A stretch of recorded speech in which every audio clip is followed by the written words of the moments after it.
The question haunts the highest spires of the ecclesiarchy and lurks in the forbidden texts of heretical scholars. Does the Emperor of mankind, enthroned in corpse-like stasis for over 10,000 years, approach divinity not as humanity's saviour, but as something far more terrible? The evidence suggests a transformation so profound that it threatens the very distinction between protector and predator, between the master of mankind and the entities he once swore to oppose. The possibility that the Emperor metamorphoses into a fifth Chaos God represents not merely theological controversy, but existential crisis for what becomes of humanity when its God resembles the very powers that seek its destruction. The irony cuts deeper than any chains word. The Emperor who enforced the imperial truth, who punished Lorgar for preaching divinity, who sought to starve the Chaos Gods through rationalism and secularism, now feeds upon faith more ravenously than any demon prince. 10 millennia of worship from trillions of souls pours into the warp, coalescing around the psychic beacon that once was a man. The imperial cult, that vast apparatus of devotion spanning 1,000,000 worlds, functions as the greatest psychic engine ever constructed. Every prayer uttered in the Emperor's name, every candle lit before his icon, every martyr dying with his benediction on their lips adds another thread to the tapestry of power accumulating in the immaterium. The architecture of belief transforms steadily into something that might rival the Four. The mechanics of this transformation mirror precisely how the Chaos Gods themselves achieved consciousness. Khorne crystallized from eons of bloodshed and rage.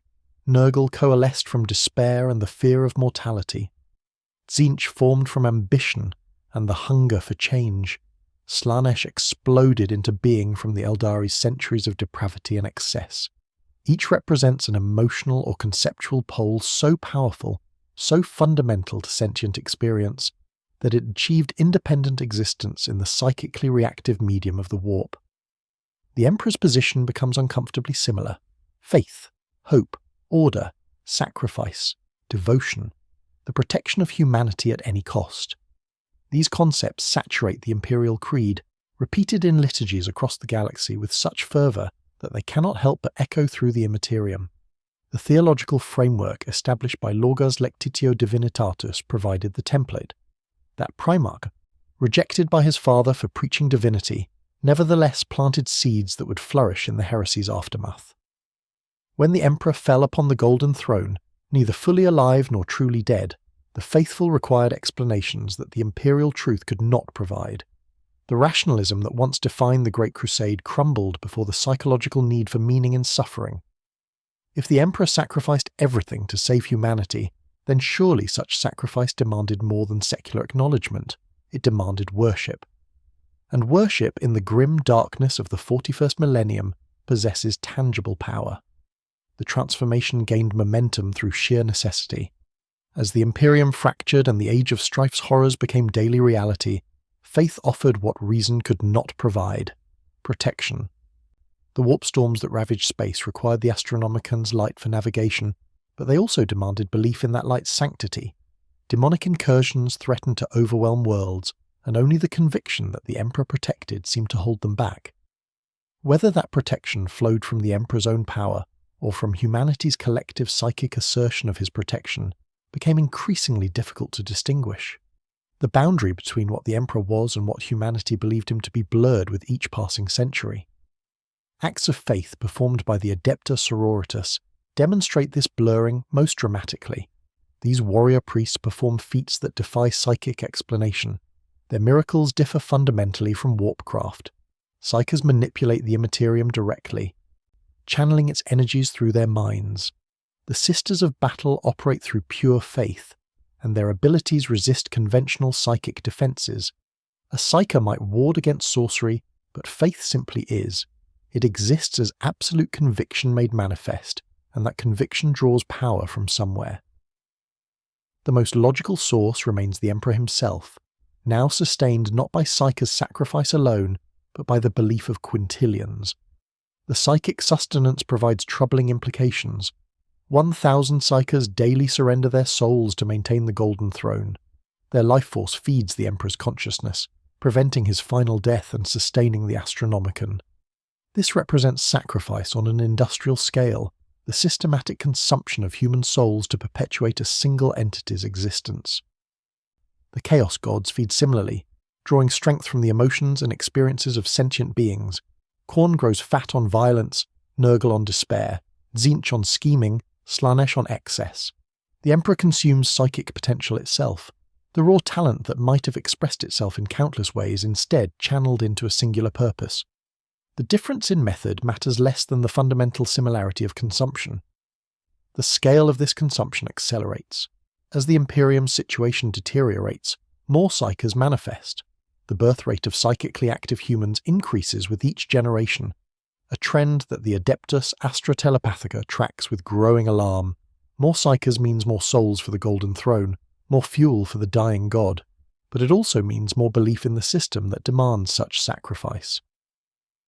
The families of Black Ship's victims console themselves with the Imperial Creed's promises.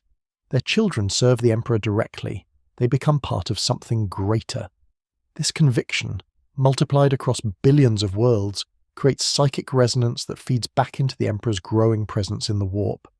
That presence takes form in ways that increasingly resemble the ruinous powers. The Emperor maintains a domain within the Immaterium, a realm of order carved from chaos. Reports from those who experience warp travel describe glimpses of golden light warring against darkness, of impossible architecture that echoes the Imperial Palace, of spaces where demons dare not tread. These manifestations suggest consciousness and intent on a scale that transcends mortal understanding. The Emperor battles actively in the warp, his attention spanning the galaxy as he holds back the predations of the Four.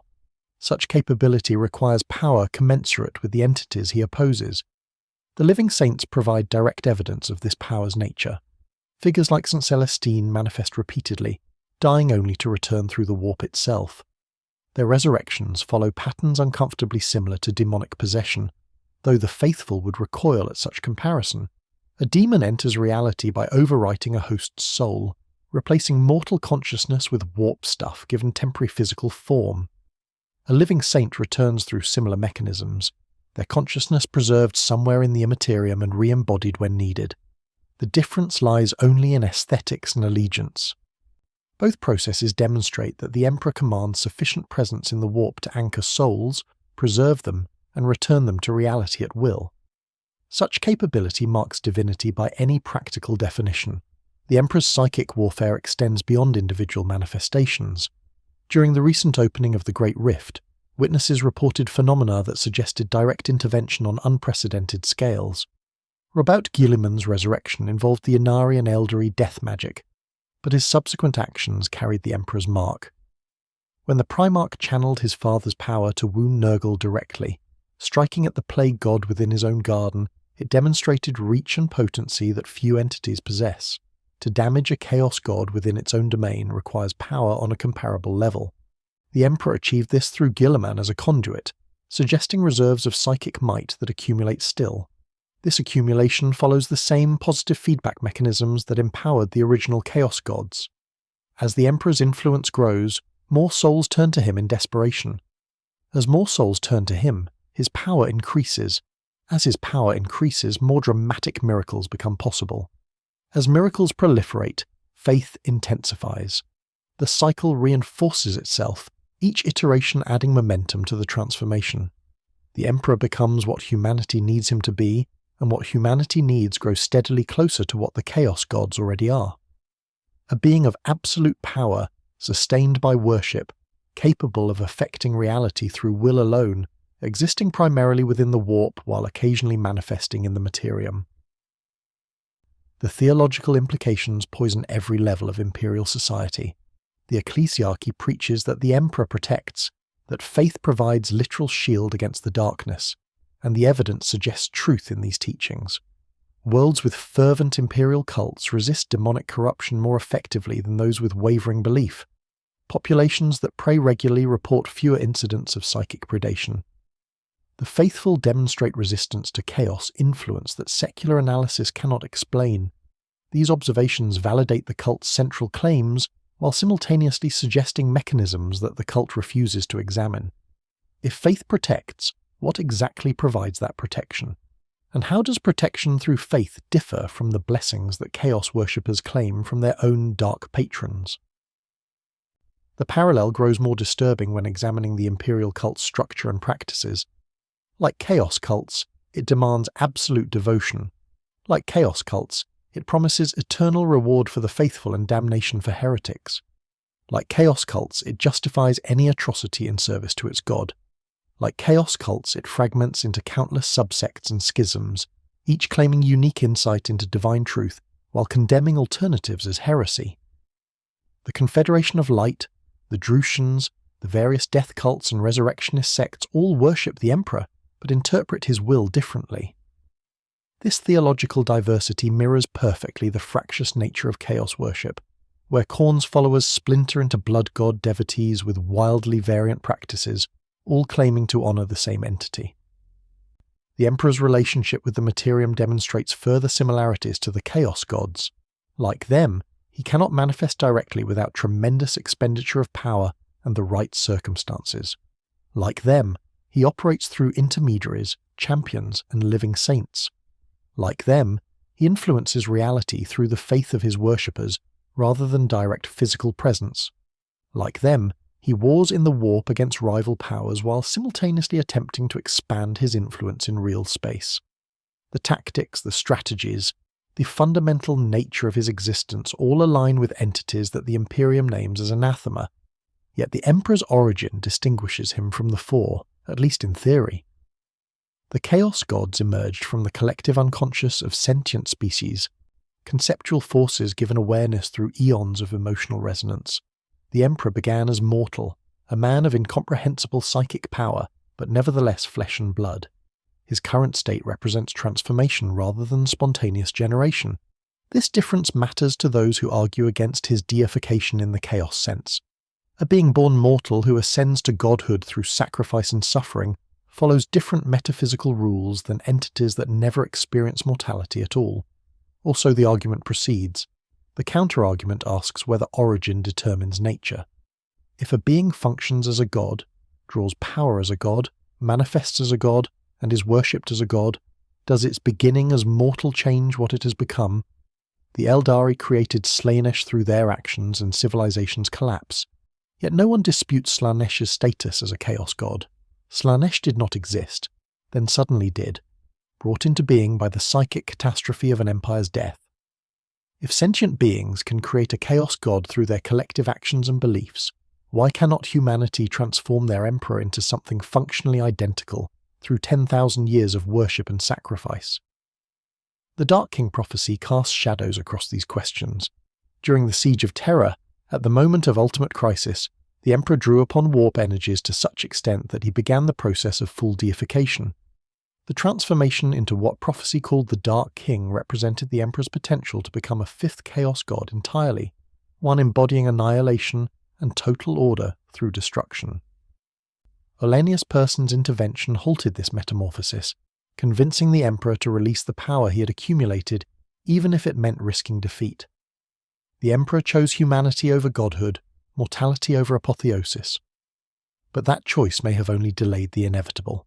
The Dark King represents one possible endpoint for the Emperor's transformation, the version where he embraces the darkness within his own nature and becomes something terrible. Current developments suggest a different path, where worship and faith shape his deification into something ostensibly benevolent, but structurally identical to chaos. The god of humanity, protector of the species, enemy of the alien and the heretic, sustained by sacrifice and belief. Whether this entity would differ meaningfully from a chaos god beyond its allegiance remains unclear. The chaos gods themselves recognize the Emperor as the anathema, the one being in the galaxy that represents existential threat to their dominance. They feared him during the Great Crusade and orchestrated the Horus heresy specifically to thwart his plans. Their terror of the Emperor suggests power on a scale that challenges their own primacy. But does that terror stem from the Emperor's opposition to chaos, or from the possibility that he might become what they are and claim their dominion? The distinction between enemy and competitor grows subtle at such levels of power. The Emperor might war against the Four not because he rejects their nature, but because he offers an alternative that would render them obsolete. The prophecies speak of a time when the Emperor will rise from the Golden Throne, either through death and rebirth or through transcendence beyond his current state. The faithful await this resurrection with fervent hope, believing it will herald humanity's ultimate salvation. But prophecy cuts both ways. The Terminus Decree, that most secret of Grey Knight's protocols, suggests that should the Emperor achieve full godhood, the Knights must act to place him back upon the throne by any means necessary. Such a contingency implies recognition that an unchained Emperor God might threaten humanity as surely as any Chaos God, that the transformation into full divinity represents danger rather than deliverance. The evidence accumulates like layers of sediment, each stratum revealing more of the truth beneath. The Emperor consumes souls to sustain himself. He operates through faith and belief. His domain in the warp grows with each passing century. He manifests miracles through devoted servants. He wars against rival gods using their own methods. He demands absolute worship and punishes heresy with extermination. The faithful claim him as protector, while the mechanisms of that protection grow steadily less distinguishable from the very powers he opposes. What began as a man, however powerful, transforms into something that fits every practical definition of a Chaos God, while claiming exemption through intention and origin. The transformation remains incomplete, at least by the standards of the Four. The Emperor maintains individual identity, where the Chaos Gods represent vast conceptual forces that long ago transcended personality. He retains purpose beyond mere existence, fighting actively for humanity's survival rather than simply feeding on emotions. These distinctions matter to those who would preserve the Emperor's essential humanity, who argue that he remains fundamentally different from the ruinous powers despite superficial similarities. But time erodes all distinctions. 10,000 years of worship continue to reshape the being enthroned in the palace. Another 10,000 might complete the metamorphosis.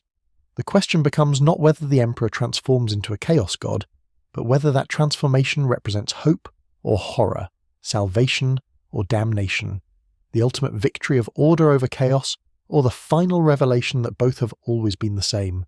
The galaxy watches the Golden Throne with dread fascination. The Mechanices races to repair failing systems, knowing that when the throne finally fails, the Emperor will either die or transcend.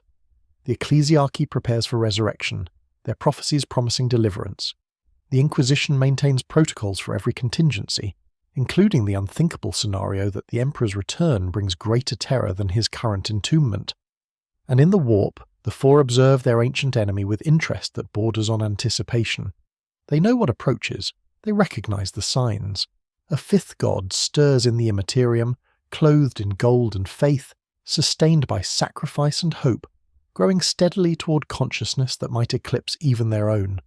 Whether it will remain their enemy or become something far worse depends entirely on what humanity has made of its god.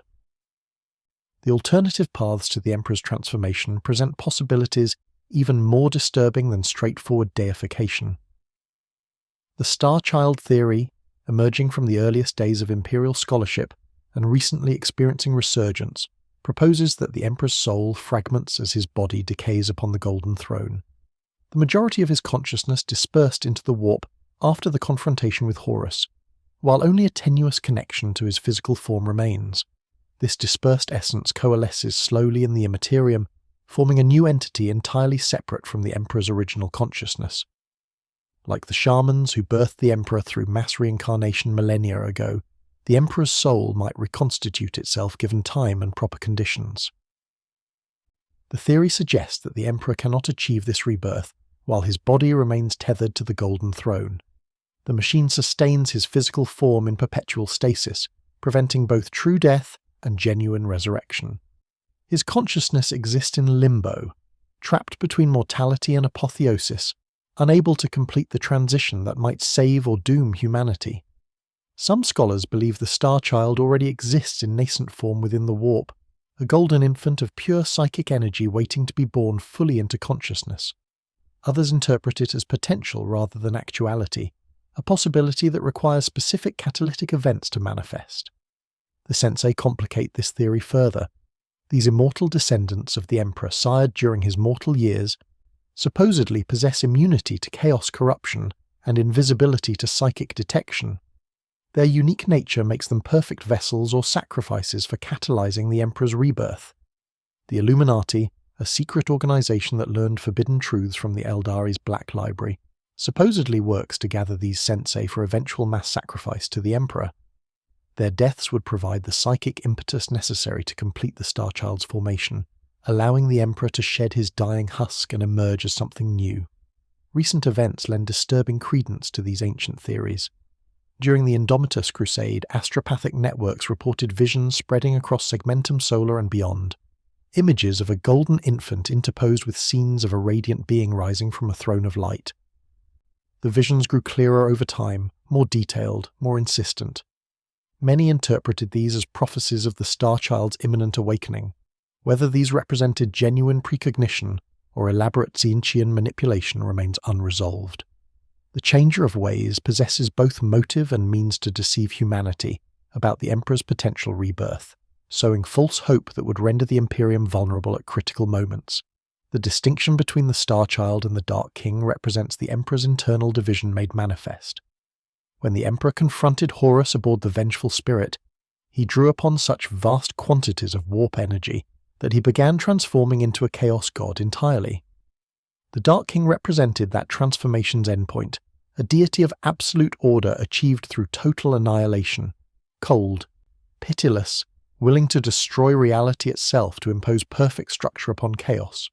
The Emperor released this power at the last moment, convinced by Olanius' person to have faith rather than embrace certainty purchased through damnation. But releasing that power came at cost. The Emperor apparently split his consciousness, separating the cold pragmatism that had defined his approach to governance from the compassion and hope he had set aside as weakness. The Star Child supposedly embodies this cast-off humanity, the Emperor's capacity for love and mercy preserved separately from his dominant consciousness. If this interpretation holds truth, then the Emperor currently trapped upon the Golden Throne represents only his ruthless aspect, while his better nature waits in the warp to reunite with the whole. This division creates theological paradox. Humanity worships the Emperor as he exists, pragmatic and demanding, requiring sacrifice on scales that beggar comprehension. The Imperial Creed exalts strength through suffering, redemption through service, salvation through obedience.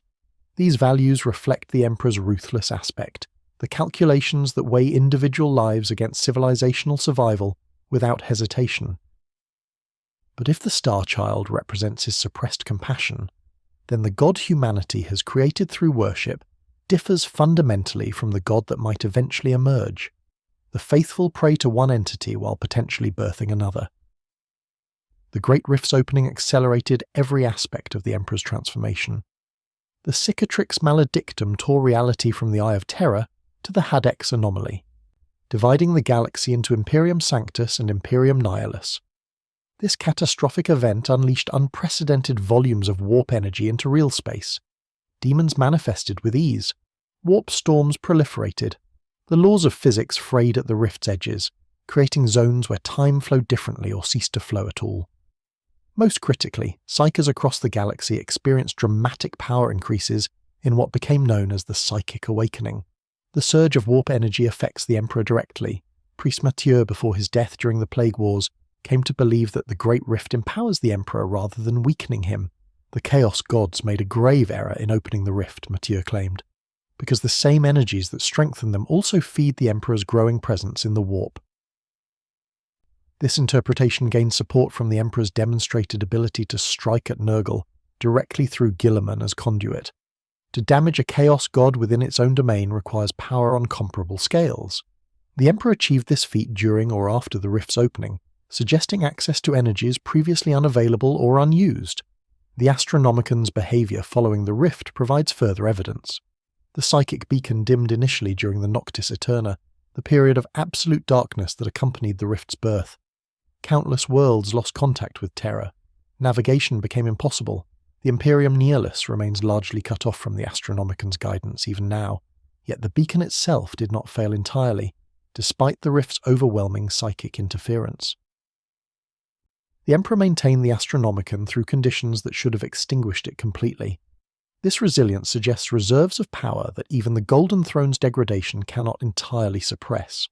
The Psychic Awakening affects more than just individual psychers. As psychic phenomena increase across the galaxy, more souls manifest the talent for warp manipulation. More minds become potential sacrifices for the Golden Throne, but they also become additional sources of faith, additional believers contributing to the Emperor's psychic presence through worship. The feedback loop intensifies, the Emperor's power grows, which enables more dramatic miracles, which inspire greater faith, which generates more psychic energy, which further empowers the Emperor. The Great Rift did not merely strengthen the Emperor. It potentially accelerated his deification past the point of no return. The Imperial response to the Rift demonstrates how thoroughly the Emperor's nature has already shifted. Guilliman launched the Indomitus Crusade with resources that should not exist. The Primaris Space Marines, created through Belisarius Caul's heretical research, represent genetic engineering beyond what the Emperor himself achieved during the Great Crusade. The Custodians march to war beyond Terra for the first time in millennia. The Silent Sisterhood contributes their nullfield capabilities to the effort. These represent the Emperor's resources mobilizing in response to crisis, but their coordination suggests conscious direction rather than institutional momentum. Guilliman's own experiences with his father provide disturbing insights into the Emperor's current state. When the Primarch communed with the Emperor before accepting the role of Lord Commander, he did not experience the warm reunion a son might hope for from a father. The Emperor spoke to him with cold calculation, naming him tool and weapon, expressing neither love nor even recognition of their familial bond. Guilliman left the audience convinced that either his father had changed beyond recognition, or had never been the figure the Primarch remembered. The being on the Golden Throne thinks in terms of utility and necessity, evaluating all factors including its own son as resources to be deployed for humanity's survival. This transformation extends beyond personality changes. The Emperor operates increasingly through metaphor and symbolism rather than direct communication.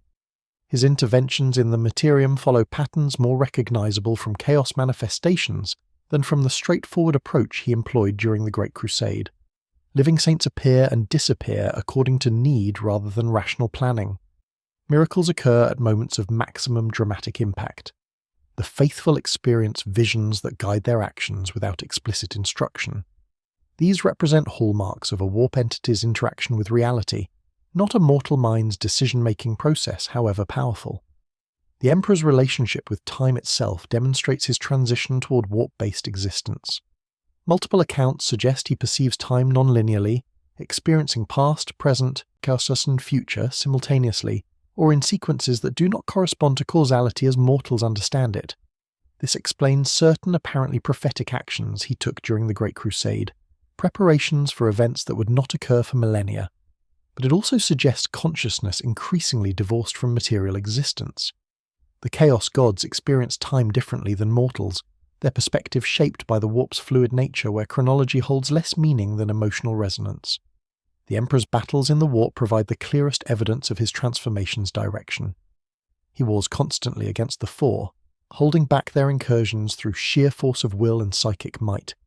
These conflicts occur on scales that mortal minds cannot fully comprehend. Entire demon legions annihilated by golden fire. Warp storms redirected or calmed through his intervention. Chaos plots disrupted before they fully manifest in real space. The Emperor functions as a counterforce to chaos itself, not merely opposing the ruinous powers, but actively containing them within the Immaterium. Yet this opposition increasingly resembles competition, rather than fundamental antagonism. The Emperor claims territory within the warp, establishing domains where his influence supersedes the Four's power. He gathers souls to himself, particularly those who died in his service, potentially building armies in the Immaterium to match the demon hordes of chaos. His miracles and interventions follow similar patterns to chaos manifestations, differing primarily in aesthetic and alleged intent. The Emperor becomes what the Chaos Gods are, fighting them with their own methods because no other approach suffices against entities of such power. The theological implications create crisis among those who understand what transpires. The Inquisition maintains multiple competing theories about the Emperor's fate, each supported by different ordos and pursued through different methods. The Thorians seek a suitable vessel for the Emperor's consciousness, believing he might transfer his essence into a new body and walk among humanity once more. The Illuminati work toward controlled rebirth through sensei sacrifice. Various minor factions pursue their own interpretations of how to serve or save their god. None dare openly acknowledge that they might work toward creating rather than preventing a fifth Chaos God. The Terminus Decree, that most secret of Grey Knight's protocols, addresses exactly this possibility. If the Emperor achieves full transcendence, if he rises from the Golden Throne as a complete deity, the Grey Knights must somehow return him to his prison regardless of cost. The protocol implies recognition that an unleashed Emperor God might threaten humanity as surely as any Chaos God. The distinction between protective deity and cosmic predator grows vanishingly thin when power reaches certain thresholds. The Emperor's love for humanity, if it still exists, might manifest in ways indistinguishable from the most terrible curses. The Aeldari observed these developments with interest born of painful experience. They created Slaanesh through their civilization's excesses, birthing a chaos god that nearly exterminated them entirely. They recognized the signs of nascent divine consciousness in the Emperor's evolution. Some Farseers work to guide humanity away from completing the transformation. Others consider it inevitable and plan accordingly, seeking to exploit the chaos that would follow the Emperor's ascension or death. The Inari's cooperation with Guilliman stems partially from recognition that shared threats require temporary alliances regardless of ancient enmities. The Necrons possess unique perspective on these events. They fought the Old Ones and their creations during the War in Heaven, when the first major psychic species shaped the warp according to their needs and beliefs. They witnessed or participated in the circumstances that allowed the first Chaos Gods to achieve consciousness. They know that gods can be killed or shattered, having accomplished such feats against the Citan. Their awakening throughout the galaxy coincides suspiciously with the Emperor's transformation, suggesting either opportunistic timing or deliberate response to perceived threat. The Orcs remain blissfully unaware of metaphysical implications, caring only that the Great Rift provides endless opportunities for fighting. Yet their own psychic gestalt field, the Wa energy that empowers their reality-defying technology and abilities, demonstrates how collective belief shapes the Immaterium. The Orcs believe their gods Gork and Mork exist, and therefore they do exist in some fashion within the warp. Humanity's belief in the Emperor follows similar patterns, though directed toward an entity that began as genuinely mortal rather than emerging wholly from collective consciousness. The Toe observe the Emperor's transformation with incomprehension tinged with horror. Their limited warp presence prevents them from fully grasping what occurs, but they recognize destabilization when they see it. The greater good philosophy offers no framework for understanding deity worship's practical effects. They witness humanity drawing strength from faith and cannot reconcile this observed phenomenon with their materialist worldview.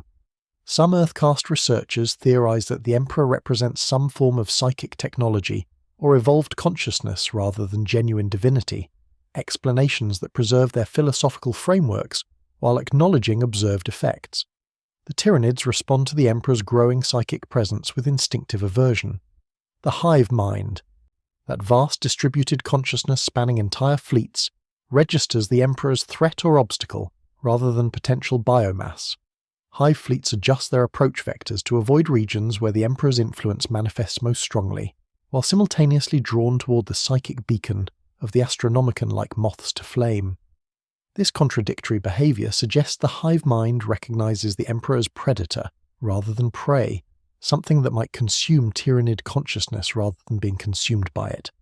The Emperor's potential completion as a chaos god raises questions about what form that divinity might take.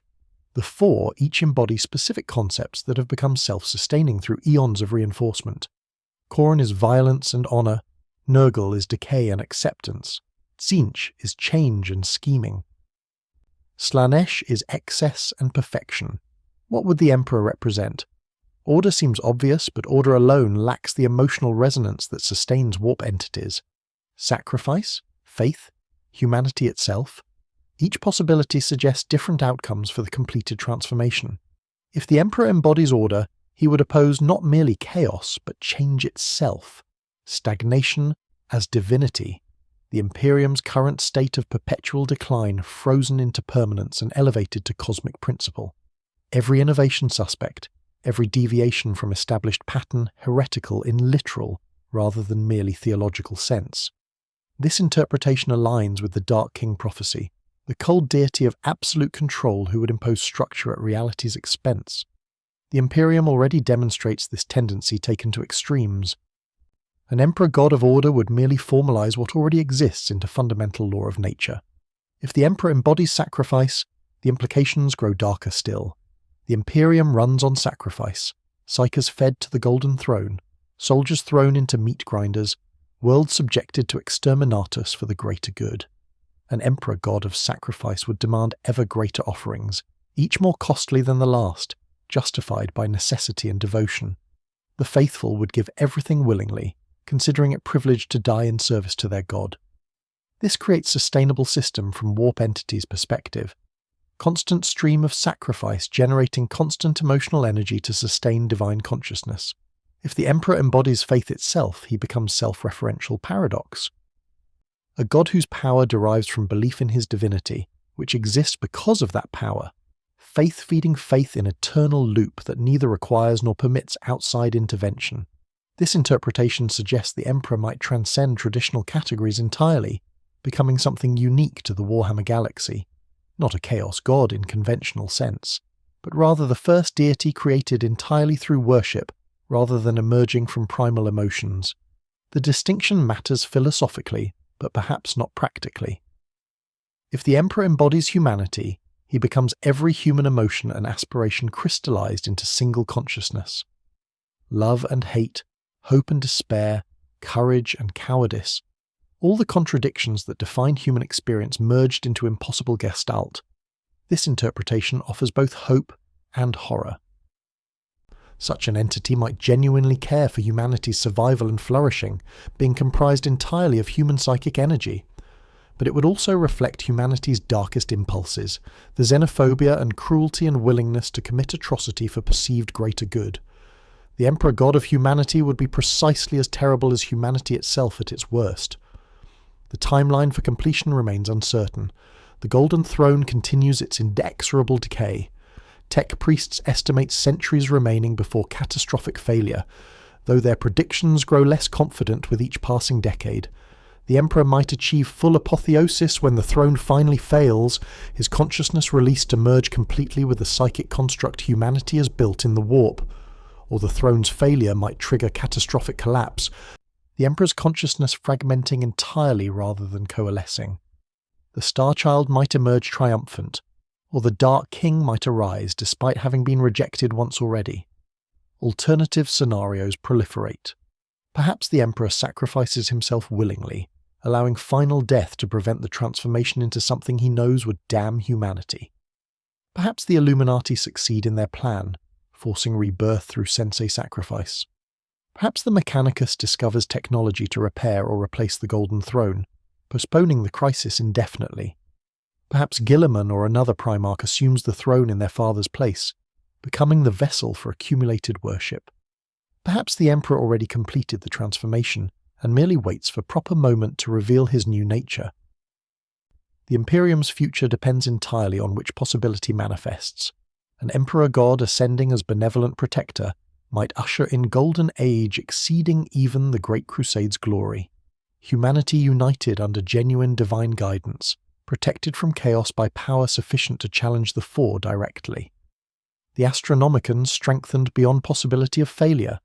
The warp itself perhaps reshaped into space where humanity can thrive rather than merely survive. This represents the optimistic interpretation, the best-case scenario that faith promises. The pessimistic interpretation suggests horror beyond imagining, an emperor god arising as chaos deity and truth, differing from the Four only in allegiance rather than nature. The Imperium becomes his demon world, every human soul fuel for his power. The distinction between imperial citizen and chaos cultist vanishes when both serve entities that feed on worship and sacrifice. Terror transforms into literal hell, the imperial palace becoming fortress cathedral to a god as terrible as any that dwell in the eye of terror. Humanity trades one damnation for another, achieving neither salvation nor annihilation, but rather eternal existence as cosmic playthings. The middle path suggests something more subtle and therefore more insidious. The Emperor completes his transformation but maintains the pretense of remaining the master of mankind, the protector who sacrificed everything for his children. The Imperium continues largely unchanged, its citizens never realizing their god has become what he once opposed. The Emperor wars against the Four while employing identical methods, building his power through faith and sacrifice, while claiming moral superiority through intention rather than action. From outside perspective, 5 Chaos Gods battle for dominance rather than 4. But from inside the Imperium, nothing has changed except that prayers might occasionally receive answers. The question persists across all scenarios. If the Emperor becomes functionally identical to a Chaos God while claiming to oppose chaos, does the distinction matter?